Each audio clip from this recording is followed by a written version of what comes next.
The statements we're about to show you are from the Holy Quran, and is said to be the official, unchanged, pure word of God, revealed over 1400 years ago. Claiming to be the word of God is a heavy statement, and without proof, or if a single contradiction is found within the book, the apparent word of God will be proven false. So without further ado, let's put the book to the test. In the 23rd chapter, titled The Believers, from the 12th to the 14th verses, God is said to give a detailed description of how the human being is formed. It begins by saying, "We then placed him as a sperm drop in a place of settlement, firmly fixed. Then we made the drop into a alaqa." We will translate this word very soon. "And then we changed the alaqa into a lump. Then we made out of that lump into bones. And then we clothed the bones with flesh. Then we caused him to grow and come into being and attain the definitive human form." In the 21st century, we can now safely say that this verse is clearly describing the process of human development in correct chronological order. However, what we should be paying attention to in particular is the second stage, referring to the development of the embryo. The specific word used to describe the embryo in this verse is the word alaqa. The word alaqa, when translated into English, can mean three separate things.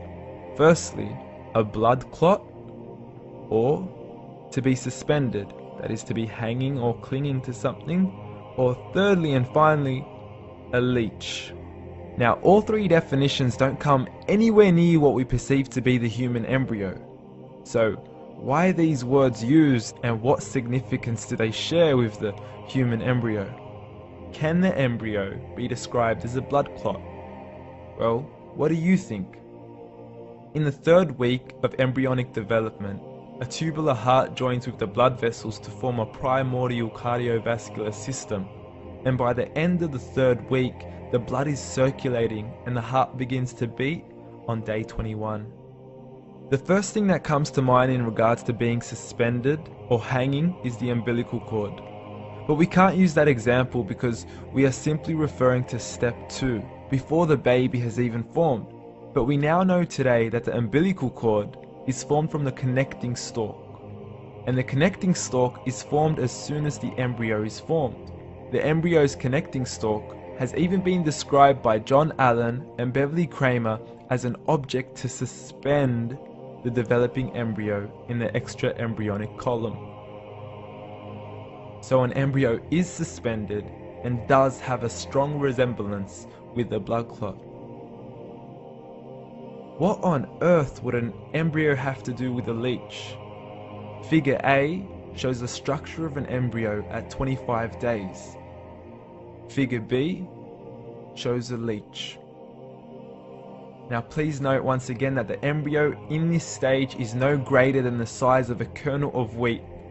This is an X-ray of the embryo at 22 days. This is the internal structure of a leech.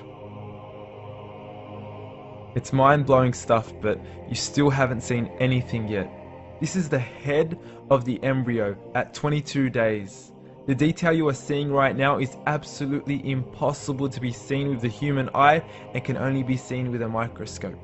This is the back end of a leech. There's no other words used to describe this other than mind-blowing. The pictures we have shown you are impossible to be seen with the human eye or even to be predicted by the human mind. Once again, the verses we have shown you were revealed over 1400 years ago to a man who couldn't read nor write. Are these the words of God?